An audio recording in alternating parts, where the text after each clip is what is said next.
ಎಲ್ಲರಿಗೂ ನಮಸ್ಕಾರ ರೀ. ರಿಯಾಸ್ ಕಿಚನ್ಗೆ ಸ್ವಾಗತ ರೀ. ಇಲ್ಲಿ ನೀವು ಒಂದು 4 ಮೊಟ್ಟೆಯನ್ನು ಇಟ್ಕೊಂಡಿದ್ದೀನಿ ರೀ. ಇವತ್ತು ತುಂಬ ಒಂದು ಡಿಫ್ರೆಂಟ್ ಆದಂಥ ಒಂದು ಎಗ್ ಅಂದರೆ ಆಮ್ಲೆಟ್ ಮಾಡೋಣ ರೀ. ತುಂಬ ಸುಲಭವಾದಂಥ ಒಂದು ಎಗ್ ಆಮ್ಲೆಟ್ಟು, ಹೊಸ ರುಚಿ ಇರುತ್ತೆ ರೀ. ನಮ್ಮ ಚಾನಲ್ ಯಾರು ಹೊಸ ಸಬ್ಸ್ಕ್ರೈಬ್ ಮಾಡಿದ್ದೀರಿ ನಿಮ್ಮೆಲ್ಲರಿಗೂ ಧನ್ಯವಾದಗಳು ರೀ. ಯಾರು ನಮ್ಮ ವಿಡಿಯೋನ ನೋಡ್ತಾ ಇದ್ದೀರಿ ಸಬ್ಸ್ಕ್ರೈಬ್ ಮಾಡಿ, ಲೈಕ್ ಮಾಡಿ, ಶೇರ್ ಮಾಡಿ. ಇವಾಗ ನೋಡ್ಬೋದು ರೀ, ನಾನಿಲ್ಲಿ ಒಂದು ಬೌಲ್ ಇಟ್ಕೊಂಡಿದ್ದೇನೆ ರೀ.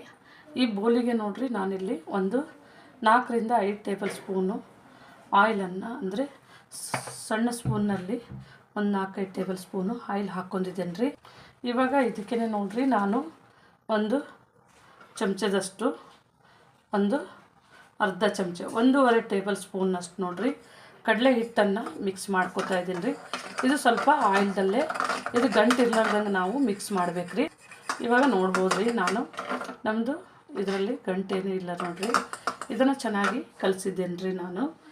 ಇವಾಗ ನಾನು ಇದಕ್ಕೆ ನೋಡಿರಿ ಸ್ವಲ್ಪನೇ ಅರಿಶಿನ, ಸ್ವಲ್ಪನೇ ರುಚಿಗೆ ತಕ್ಕಷ್ಟು ಉಪ್ಪು, ಕಾಳು ಮೆಣಸಿನ ಪುಡಿ ಇದೆ ರೀ, ಸ್ವಲ್ಪನೇ ಅಚ್ಚ ಖಾರದ ಪುಡಿ, ಸ್ವಲ್ಪನೇ ನಾನು ಇದಕ್ಕೆ ನೋಡಿರಿ 1-2 ಚಿಟಿಕೆಯಷ್ಟು ಅರಿಶಿನ, ರುಚಿಗೆ ತಕ್ಕಷ್ಟು ಉಪ್ಪು, ಮತ್ತು ಇದು ಒಂದು ಸ್ವಲ್ಪನೇ ನೋಡಿರಿ ಕಾಳು ಮೆಣಸು ಇಟ್ಕೊಂಡಿದ್ದೀನಿ ನೋಡಿರಿ.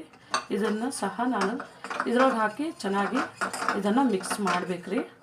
ಇದನ್ನು ಇದರೊಟ್ಟಿಗೆ ಚೆನ್ನಾಗಿ ಕಲಿಸ್ಬೇಕ್ರಿ. ಇವಾಗ ಒಂದು ಸಣ್ಣ ಪೀಸ್ನಷ್ಟು, ತುಂಬ ಸ್ವಲ್ಪ ಸಣ್ಣಕ್ಕೆ ಹೆಚ್ಚಬೇಕು ರೀ ಈರುಳ್ಳಿಯನ್ನು ಹಾಕ್ತಾಯಿದ್ದೀನಿ. ಇದಕ್ಕೆ ಈರುಳ್ಳಿ ಹಾಕಿಬಿಟ್ಟು ನೋಡಿರಿ ಚೆನ್ನಾಗಿ ಮಿಕ್ಸ್ ಮಾಡೋಣ. ಇದು ನಾನು ಅಚ್ಚ ಖಾರದ ಪುಡಿ ಸ್ವಲ್ಪನೇ ಮೇಲೆ ಹಾಕ್ತಾಯಿದ್ದೇನೆ ರೀ. ಇದಕ್ಕೆ ಹಾಕಿಬಿಟ್ಟು ನಾನು ಚೆನ್ನಾಗಿ ಮಿಕ್ಸ್ ಮಾಡ್ಕೊಂಡಿದ್ದೇನೆ ರೀ. ಇವಾಗ ನೋಡಿರಿ, ಇದಕ್ಕೆ ನಾನು 2 ಮೊಟ್ಟೆಯನ್ನು ಒಡೆದು ಹಾಕ್ತಾಯಿದ್ದೇನೆ ರೀ. ಅಂದರೆ ಇವಾಗ ಇದಕ್ಕೆ ನೋಡಿರಿ 2 ಮೊಟ್ಟೆ, ಇವಾಗ 2 ಮೊಟ್ಟೆ ಹಾಕೊಂಡಾಗಿದೆ ನೋಡಿರಿ. ಚೆನ್ನಾಗಿ ನಾವು ಇದನ್ನು ಮಿಕ್ಸ್ ಮಾಡಬೇಕ್ರಿ. ಇದನ್ನೆಲ್ಲ ಚೆನ್ನಾಗಿ ಹೊಂದ್ಕೋಬೇಕು ಇದಕ್ಕೆ. ಇವಾಗ ನೋಡಿರಿ ಚೆನ್ನಾಗಿ ಇದಕ್ಕೆ ನಾನು ಮಿಕ್ಸ್ ಮಾಡಿದ್ದೇನೆ ರೀ. ನೋಡ್ಬೋದು ನಮ್ಮದು ಗಂಟು ಏನೂ ಇಲ್ಲ, ಅಂದರೆ ನೋಡ್ಬೋದು ಇದಕ್ಕೆ ನಮಗೆ ಚೆನ್ನಾಗಿ ಇದನ್ನು ಹೊಂದ್ಕೊಂಡಿದ್ದೆ ರೀ ನಮಗೆ. ಇವಾಗ ನೀವು ನೋಡ್ಬೋದು ರೀ, ಇಲ್ಲಿ ನಾನು 1-2 ಟೇಬಲ್ ಸ್ಪೂನಷ್ಟು ಆಯಿಲನ್ನು ಹಾಕ್ಕೊಂಡಿದ್ದೇನೆ. ಸ್ವಲ್ಪನೇ ಇದಕ್ಕೆ ನೋಡಿರಿ, ಸ್ವಲ್ಪನೇ ನಾವು ಸೈಡಲ್ಲಿ, ಅಂದರೆ ಇದು ಸ್ವಲ್ಪ ಇವಾಗ ನಾನು ಚೆನ್ನಾಗಿ ಬಿಸಿ ಮಾಡ್ಕೊಂಡಿದ್ದೇನೆ. ಇದು ಹಾಕಬೇಕಾದ್ರೆ ಸ್ವಲ್ಪನೇ ನಾವು ಫ್ಲೇಮು ಸ್ವಲ್ಪ ಕಡಿಮೆ ಮಾಡ್ಕೋಬೇಕ್ರಿ, ತುಂಬ ಹೈ ಫ್ಲೇಮ್ ಇಡಬಾರ್ದು. ಇವಾಗ ನಾವು ನೋಡಿರಿ ನಮ್ಮದು ಇದು ಬ್ಯಾಟ್ರನ್ನು ಹಾಕೊಳ್ಳೋಣ. ಎಷ್ಟಾಗಲ್ಲ ಆಗುತ್ತೆ ಅಷ್ಟಾಗಲ್ಲ ಹಾಕ್ಕೋಬೇಕ್ರಿ. ಇದು ನೋಡ್ಬೇಕ್ರಿ, ನಮ್ಮದು ಸ್ವಲ್ಪ ಸ್ಲೋ ಫ್ಲೇಮ್ನಲ್ಲೇ ಬೇಯಬೇಕು. ಇವಾಗ ಇದನ್ನು ನೋಡಿರಿ, ಸ್ವಲ್ಪನೇ ನಮ್ಮದು ಇದು ಸೈಡ್ನಲ್ಲಿ ಬಬಲ್ಸ್ಗಳು ಬರ್ತಾಯಿದೆ, ಅಂದರೆ ನಮಗೆ ಒಂಚೂರು ಬೆಂದಂಗೆ ಅನಿಸುತ್ತೆ ನೋಡಿರಿ. ಇದು ಸ್ವಲ್ಪ ಬೇಯಬೇಕು ಸ್ವಲ್ಪನೇ. ಈ ಟೈಮ್ನಲ್ಲೇ ನೋಡಿರಿ ನಾವು ಮೇಲ್ಗಡೆ ಈ ಥರನೇ ಅಚ್ಚ ಖಾರದ ಪುಡಿ, ಇದು ಆಪ್ಷನ್ನು, ಬೇಕಿದ್ದರೆ ನೀವು ಕಾಳು ಮೆಣಸಿನ ಪುಡಿನೂ ಈ ಥರನೇ ಮೇಲ್ಗಡೆ ಹಾಕ್ಕೋಬೋದು ರೀ, ಸ್ವಲ್ಪ ಚೆನ್ನಾಗಿರುತ್ತೆ ಟೇಸ್ಟು. ಇವಾಗ ನೋಡಿರಿ ನಮ್ಮದು ಸ್ವಲ್ಪನೇ ಇದು ಇವಾಗ ಆಗಿದೆ.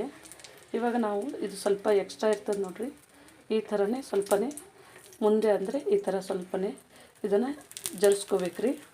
ಜರ್ಸ್ಕೊಂಡ್ರೆ ಇದು ನಮಗೆ ಆ ಕಡೆ ನಾವು ಸರಿಸ್ಕೊಂಡು ಈ ಥರನೇ ಸ್ವಲ್ಪನೇ ಈ ಥರ ಮಾಡಿರಿ. ಅಂದರೆ ಇದು ಎಕ್ಸ್ಟ್ರಾ ಇದ್ದದ್ದು ನೋಡಿರಿ ಈ ಥರ ಮುಂದ್ಗಡೆ ಬರುತ್ತೆ, ನಮ್ಮದಿದು ಫೋಲ್ಡ್ನೂ ಆಗುತ್ತೆ. ಇದನ್ನು ಮತ್ತೆ ನಾವು ಇದೇ ಥರನೇ ಫೋಲ್ಡ್ ಮಾಡ್ಕೋಬೇಕ್ರಿ. ನೋಡ್ಬೋದು ಇವಾಗ ಫೋಲ್ಡ್ ಆಗಿದೆ.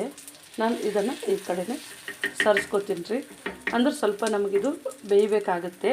ಇವಾಗ ನೋಡ್ಬೋದು ರೀ ನಮ್ಮದು, ನಾನು ಇದನ್ನು ಈ ಕಡೆನೇ ಟರ್ನ್ ಮಾಡಿ ಹಾಕ್ಕೋತಾ ಇದ್ದೀನಿ ರೀ. ನಾವು ಸ್ವಲ್ಪನೇ ನೋಡಿ ಇದನ್ನು ಈ ಥರ ಟರ್ನ್ ಮಾಡಿದ್ರೆ ಇದು ಈ ಕಡೆನೂ ಚೆನ್ನಾಗಿ ಬೇಯುತ್ತೆ. ಇದು ಮುಂದಿನ ಸೈಡಿಂದ ಎಕ್ಸ್ಟ್ರಾ ಬೆಂದಿಲ್ಲ ಅಂತಂದರೆ ಈ ಥರನೇ ನೀವು ಸ್ವಲ್ಪನೇ ಫೋಲ್ಡ್ ಮಾಡಿದ್ರೆ ಸಾಕ್ರಿ. ನೋಡ್ಬೋದು ನಮ್ಮದು ಎಕ್ಸ್ಟ್ರಾ ಆಯಿಲ್ ನೋಡಿರಿ ಬಿಡುತ್ತೆ, ಈ ಕಡೆನೂ ಒಳಗಡೆಲಿಂತ ಬೆಂದಿದೆ ರೀ. ಇವಾಗ ಇದು ನಮಗೆ ರೆಡಿ ಆಗಿದೆ ರೀ. ಇವಾಗ ನೋಡ್ಬೋದು ರೀ, ನಾನು ಇಲ್ಲಿ ಮತ್ತೆ ಮೊಟ್ಟೆಯನ್ನು ಹಾಕಿ ಕಲಿಸ್ಕೊಂಡಿದ್ದೇನೆ. ಇವಾಗ ನಮ್ಮದು ನಾನು ಸೈಡಿಗೆ ಇಟ್ಟಿದ್ದೀನಿ ರೀ. ಇದನ್ನು ನಾನು ಇದರೊಳಗೆ ಹಾಕೋತಾ ಇದ್ದೀನಿ ರೀ. ನಾನು ಆಯಿಲನ್ನು ಹಾಕಲಿಲ್ಲ, ಅದರೊಳಗಿಂದ ಎಕ್ಸ್ಟ್ರಾ ಆಯಿಲ್ ಬಿಟ್ಕೊಂಡಿದ್ರಾಗೆ ನಾನು ಈ ಥರ ಆಮ್ಲೆಟ್ ಹಾಕ್ಕೊಂಡಿದ್ದೀನಿ ರೀ. ಇವಾಗ ನಿಮಗೆ ಈ ಥರನೇ ಟರ್ನ್ ಮಾಡಿನೂ ಹಾಕೋಬೋದು ರೀ. ಇವಾಗ ನೋಡಿರಿ ಇದನ್ನು ನಾವು ಈ ಥರನೇ ಹಾಕೊಳ್ಳೋಣ. ನೋಡ್ಬೋದು ಈ ಥರ ಹಾಕೊಂಡ್ರೂ ತುಂಬ ಚೆನ್ನಾಗಿ ಬರುತ್ತೆ ರೀ. ಅದೇ ಸೇಮ್ ನಾನೇನು ಹಾಕಿದ್ದು ನೋಡಿರಿ ಅದನ್ನು ಇದೇ ಥರನೇ ಹಾಕಿದ್ದೀನಿ. ಇವಾಗ ನೋಡ್ಬೋದು ರೀ ನಮ್ಮದು ಈ ಕಡೆ ನೋಡೋಣ ರೀ. ನೋಡಿರಿ ತುಂಬ ಚೆನ್ನಾಗಿ ಬಂದಿದೆ ನಮ್ಮದು. ಯಾವಾಗಲೂ ಒಂದೇ ಥರ ತಿಂತೀವಿ ನೋಡಿರಿ. ಇದನ್ನು ಈ ಥರನೇ ಸೈಡಲ್ಲಿ ನಾವು ತಿರುಗಿಸ್ಕೊಳ್ಳೋಣ ರೀ. ಇವಾಗ ಇದನ್ನು ತಿರುಗಿಸ್ಕೊಂಡು ಹಾಕೋಣ. ಇವಾಗ ನಾವು ನೋಡಿರಿ ಇದನ್ನು ಈ ಥರನೇ ತಿರುಗಿಸಿ ಹಾಕ್ಕೊಂಡು ಇವಾಗ ನಾನು ಸ್ಟವನ್ನು ಆಫ್ ಮಾಡ್ತಾ ಇದ್ದೀನಿ ರೀ. ಇವಾಗ ನೋಡ್ಬೋದು ರೀ ನಾನು ಎಲ್ಲವನ್ನು ತೆಗೆದಿಟ್ಕೊಂಡಿದ್ದೇನೆ. ಇವಾಗ ನೋಡಿರಿ ಈ ಥರನೇ ನಾವು ಕಟ್ ಮಾಡಿದ್ರೆ ತುಂಬ ಚೆನ್ನಾಗಿ ಕಟ್ ಆಗುತ್ತೆ ಪೀಸ್ ಕೊಡ್ರಿ. ನೋಡ್ಬೋದು ಒಳಗಡೆ ಅಂದರೆ ನಾನು ಬೆಂದೈತಿಲ್ಲ ಅಂತ ತೋರಿಸ್ತಾ ಇದ್ದೀನಿ. ನೋಡ್ಬೋದು ರೀ ಒಳಗಡೆ ನಮ್ಮದು ಈ ಥರ ಬೆಂದಿದೆ. ನೋಡ್ಬೋದು ರೀ ನಾವು ಹಾಕಿರುವಂಥ ಈರುಳ್ಳಿ ಆಗಿರ್ಬೋದು ಎಲ್ಲವನ್ನು ಈ ಥರ ನೋಡಿರಿ ತುಂಬ ಚೆನ್ನಾಗಿ ಏನಿಲ್ಲ ಅಂದರೆ ಒಂದು 4 ಜನ ಊಟ ಮಾಡ್ಬೋದು. ನಾನು 3 ಮೊಟ್ಟೆಯಲ್ಲಿ ಮಾಡಿದ್ದೀನಿ. ನೋಡ್ಬೋದು ರೀ ತುಂಬ ಒಂದು ಸುಲಭವಾದಂಥ ವಿಧಾನದಲ್ಲಿ ಒಳ್ಳೆಯ ಒಂದು ಮೊಟ್ಟೆ ಆಮ್ಲೆಟ್ಟು ನೀವು ಮನೆಯಲ್ಲಿ ಒಂದು ಸತಿ ಟ್ರೈ ಮಾಡಿ ನೋಡಿರಿ. ನಮ್ಮ ಚಾನಲ್ ಸಬ್ಸ್ಕ್ರೈಬ್ ಮಾಡಿ, ಲೈಕ್ ಮಾಡಿ, ಶೇರ್ ಮಾಡಿ. ನಮ್ಮ ವಿಡಿಯೋನ ನೋಡಿದ್ದಕ್ಕಾಗಿ ಧನ್ಯವಾದಗಳು.